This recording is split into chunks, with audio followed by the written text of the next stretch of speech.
Hey, smile, living my best life. However that song go. Anyways, no, but real talk. So now today we gonna react to Jasmine Crockett refused to accept Republicans' nonsense. I'm telling you, this is my girl. This politician right here. She's on the right side of history, point blank. Period. She's not sticking to. She's sticking to her guns. She's explaining how she don't really. She's just sticking to her guns, and everything she's saying. Everything she's saying is beautiful, man. I know she's taking a lot of threats. She's taking a lot of bullshit right now because of the MAGA wagga.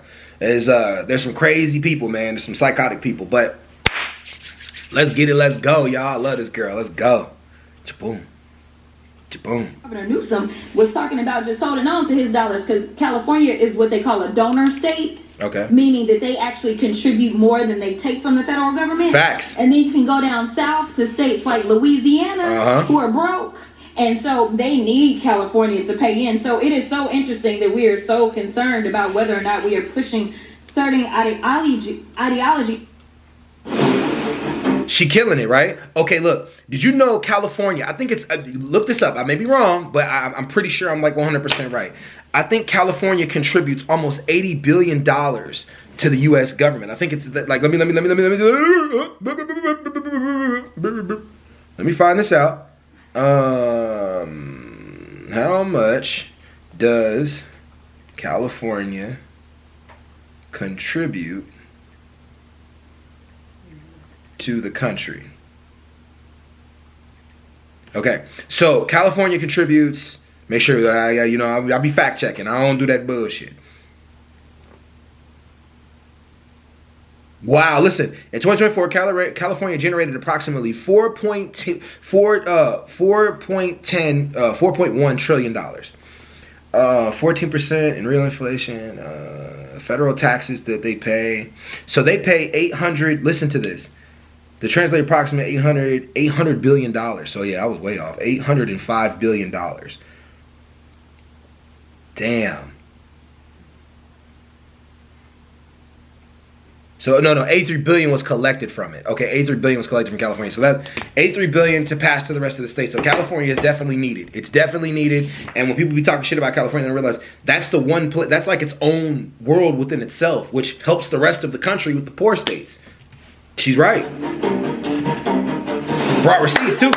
Earlier, someone mentioned these hellholes, talking about the cities, right? Talking about cities being hellholes. You see, the left has cleverly built a machine to finance itself with money that the taxman extorts from hardworking Americans. Because it has captured the cultural heights, this new left has been able to invent some terms that make resistance difficult. Thus, we have sustainability, sex workers, and compassionate care, rather than economy-crushing climate extremism, prostitution, and human trafficking, and killing grandma once she's become a burden. It doesn't matter what you call any of these activities, however. They all turn cities into Dante-esque hellholes and leave behind human debris, men and women who are empty husks, rather than beings with purpose and hope. I just want to point to Los Angeles. I'm sure that's one of the cities they were referring to when they said that. Los Angeles contributes almost $20 billion in taxes. You know what? That's more than all states in this country except for 4. So guess what? If we are going to push any ideologies, it seems like LA should have an outsized interest in the ideology. $20 billion to the... Listen, California is the biggest tax state for all of us. Like literally, Gavin Newsom has a point. He controls, like Trump could do whatever he wants, but Gavin Newsom can definitely rock the boat if he really wanted to because he contributes the most in taxes to help the poorer states. So it's funny how people talk shit about Democratic states, some of the worst places to live, yet the Democratic states are normally funding the rest of the economy. Just saying. Just saying. Just saying. Because it seems like they actually contribute more money than all these other states, especially these red states. Facts. In fact, I have another UC. Speak on, beautiful. All right, blue states are bailing out red states. I have another UC. Massachusetts sends more funding to the feds than any other state. It seems like blue states are constantly putting red states on life support, yet we got these little red states that ain't contributing nothing, but they are definitely taking up a lot of money. It is interesting because... And it's interesting, too, because those red states, some of those red states dictate what happens in elections. And a lot of those red states go and vote for Republicans that don't invest anything into them at all. The most poorest districts are Republican districts, point blank period. Point blank period. As much, I don't know why there's so much hyper focus on Democratic districts. Now, there are problems in Democratic districts, don't get it twisted, but the most poorest places are Republican districts. And those Republican districts get money from the blue states, the blue districts, right? Like, I think Dallas, this is a really good example of this. In Texas, Dallas is a blue place. It's a blue state, right? People don't know that. It's a blue area. It's a blue area. Dallas contributes more money to Texas than almost the rest of the whole state combined. It's one of the richest areas. Most of the richest people live in blue states. There's a reason for that.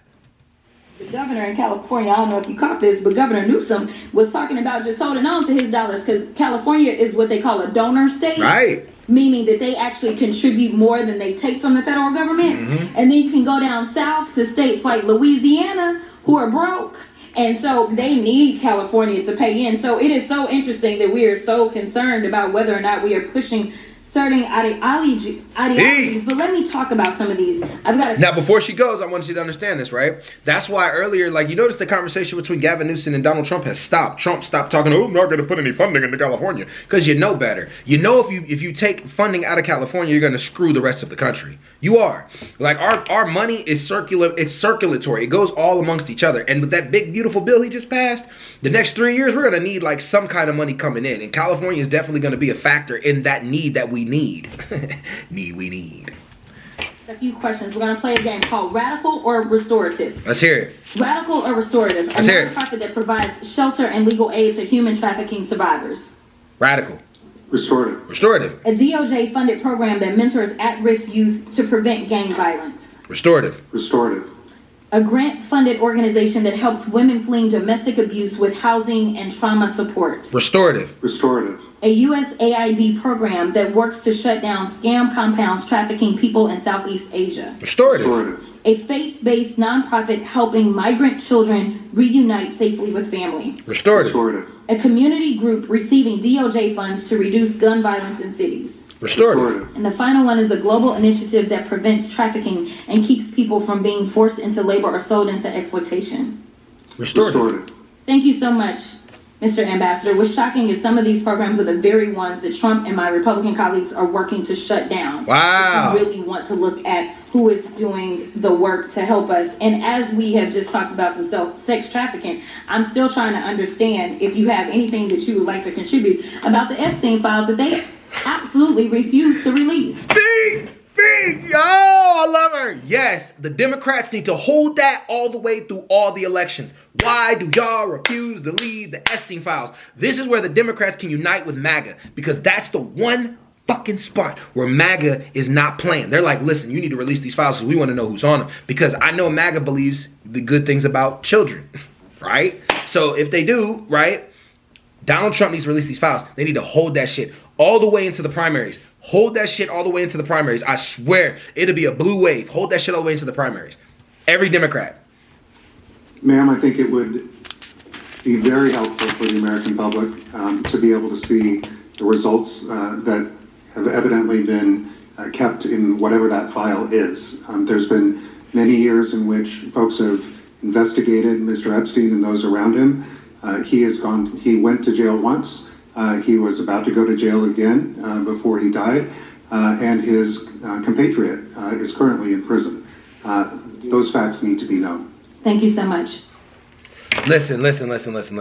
Nothing but gems dropped there. Because you want to know what? There's a reason Elon Musk said Donald Trump is in the Epstein files. There's a reason Donald Trump doesn't want to release those files. And everybody keep, like, some people around me are trying to say, oh no, he's not in them. It's probably his compadres or his partners. No, he is in those files, and we need to know. We need to know about the pedophilia that happened amongst Donald Trump. Not saying I have anything against Donald Trump, I don't. But I'm just saying, like, if he is in those files, that is a disgrace and a disgusting thing. And that's definitely something we should talk about if we want to be the leader of this country. That's a crazy thing to have. Not only that, but also I think if the files come out, it'll be other people that'll probably get caught too. And I think it'll shake up a lot of stuff in this whole situation. Talking about Obama gonna get arrested for treason. Stop distracting us, man. Talk about the points. The points are the Epstein files need to be known. We need to know what's in those Epstein files. Most definitely. But hey, y'all, listen, live Saturdays, y'all know how I do. I'm going to start doing it. I got to figure it out.